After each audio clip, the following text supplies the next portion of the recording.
Viva Voz, com Vera Magalhães.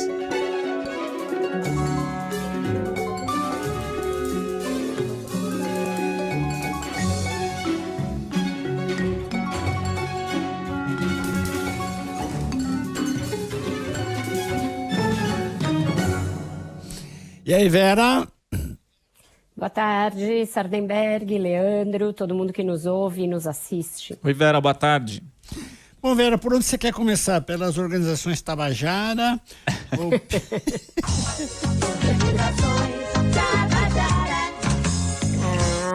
Vocês prepararam uma surpresinha aí, gostei. Muito bom. Então, Vera, diga.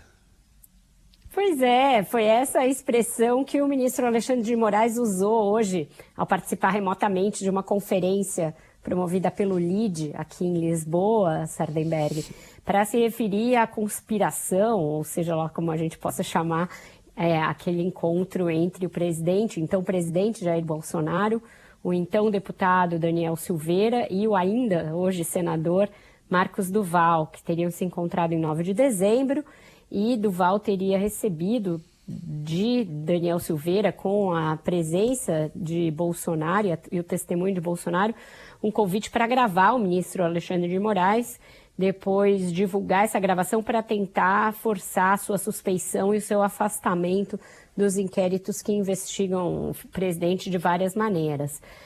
Duval relatou que se recusou a cumprir a tal missão, o que ele chamou de missão, e que contou para o ministro o que tinha ouvido.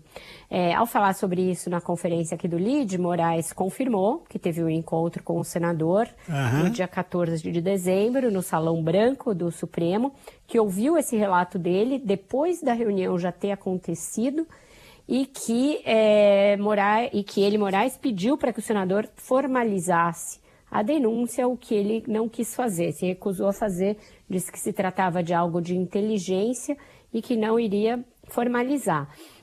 O ministro negou uma versão que o senador deu no seu depoimento à PF. Nesse depoimento, pela primeira vez, depois de falar do episódio muitas vezes, Duval disse que teria feito já o relato da história para o Alexandre de Moraes antes de se encontrar com o Bolsonaro. E o ministro disse, eu só me encontrei com o senador uma única vez para tratar desse assunto. Agora, depois da fala do ministro, o senador voltou à carga em entrevista a uma emissora e está reafirmando que informou ele antes e dizendo que Alexandre de Moraes não pediu que ele formalizasse o depoimento. O que está acontecendo com esse vai e vem? Com esse vai e vem de informações? Pois é. Os ministros estão muito ressabiados com essa história, Sardenberg. Além do ministro Alexandre de Moraes, tem vários outros participando aqui desse evento. Está aqui o ministro Lewandowski, o decano do Supremo, o ministro Gilmar Mendes, e participou remotamente também o ministro Luiz Roberto Barroso. Todos eles estão sabidamente muito preocupados com essa escalada golpista e as várias manifestações delas, mas em relação a esse episódio específico, eles estão ali cautelosos, esperando para ver onde vai dar o avanço das investigações, agora que o Daniel Silveira foi preso e o seu celular foi apreendido, justamente porque o senador muda de versão muitas vezes. E eles temem que ele esteja fazendo isso tudo para aí sim gerar alguma suspeição sobre o ministro Alexandre de Moraes. Então, eles estão evitando cair em alguma casca de banana em relação a esse episódio e esperando, todos eles meio uníssonos, mesmo em off, mesmo nos bastidores, em dizer que o melhor a fazer é aguardar o avanço das investigações para se saber o que é verdade e o que é fantasia, eventualmente, do senador. Eles dizem que o episódio é grave, a gravidade é inerente a ele, mesmo que nem tudo seja verdade, porque só de o presidente ouvir uma ideia como essa e não fazer nada já tem uma extrema gravidade, mas eles notam que isso por si só não é um crime, porque o crime tem várias etapas e você cogitar cometer um crime não é crime. Então, que não teria passado da fase da cogitação, não teria ido nem para a fase da preparação, porque se o senador tivesse aceitado participar do plano Tabajara, aí poderiam ter realmente posto os equipamentos nele, se encontrado com o ministro, e aí a gente teria avançado para a fase da preparação e aí você poderia ter alguma punição inerente a isso. Então eles dizem que esse episódio é muito grave, que ele compõe uma escalada golpista que teve ato terrorista, colocar bomba em carro, minuta de golpe na casa de ministro da Justiça, mas ele isoladamente não configuraria por si só um crime por eles não terem avançado na maquinação. Então, eu noto essa cautela. Eles não querem ser levados a nenhuma armadilha por parte do senador Marcos Duval. E precisa tomar cuidado com ele, porque evidentemente a credibilidade dele está muito perto de zero, né? Porque uma pessoa que dá várias versões em pouco tempo sobre o mesmo caso, bom, a credibilidade baixa, né? Exatamente. E agora, nessa entrevista, a última que ele deu com a sei lá qual número de versão, o Marcos Duval falou pela primeira vez que então ele vai pedir para a PGR afastar o ministro Alexandre de Moraes da relatoria dos inquéritos dos atos antidemocráticos. Então, ele parece ter jogado uma isca para ir fazer aquilo que ele disse que tinha sido chamado a gravar para fazer.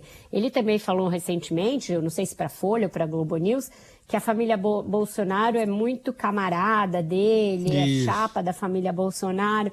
Então, eles estão achando muito estranho esse vai e vem do senador. Eles notam que ele está com problemas pessoais mesmo, que já tinha relatado, está sofrendo aí muita pressão por parte da família, problemas pessoais. Ele até disse que renunciaria ao mandato em razão disso.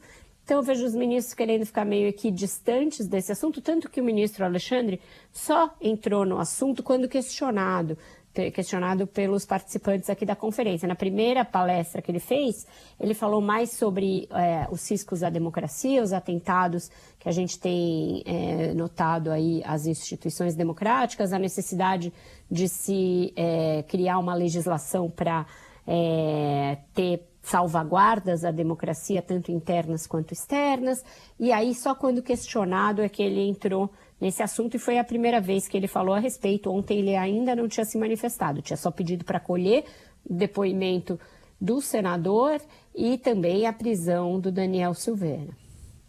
Tá certo. Bom, de todo modo, também ficou meio chato pro Alexandre de Moraes por ter recebido o senador, né? Que já é conhecido enfim, já era bastante conhecido antes, né?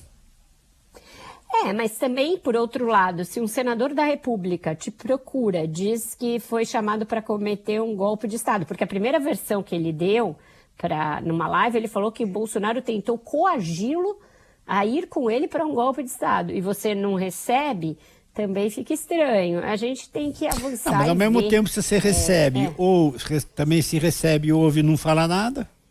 E não toma também você próprio providências, né? O que o ministro falou hoje aqui na conferência que ele não acreditou. Como ele não quis formalizar um depoimento, ele não levou muito a sério aquilo. Exatamente. E que agora, como ele tornou público, ele mandou colher os depoimentos. Então, eu acho que vai ficar nesse jogo de empurra. As investigações vão poder mostrar se isso de fato aconteceu, se entre o que aconteceu a gente tem indícios de crime realmente, mas eu duvido que mesmo a PGR vai levar adiante qualquer pedido de afastamento do ministro.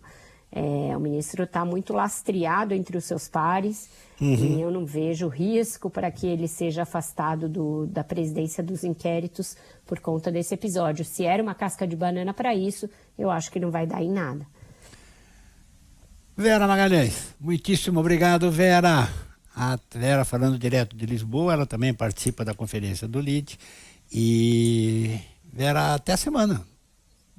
Até a semana. Mais tarde ainda tem ponto final e semana que vem estamos de volta aqui no CBN Brasil. Tchau, tchau. Bom fim de semana.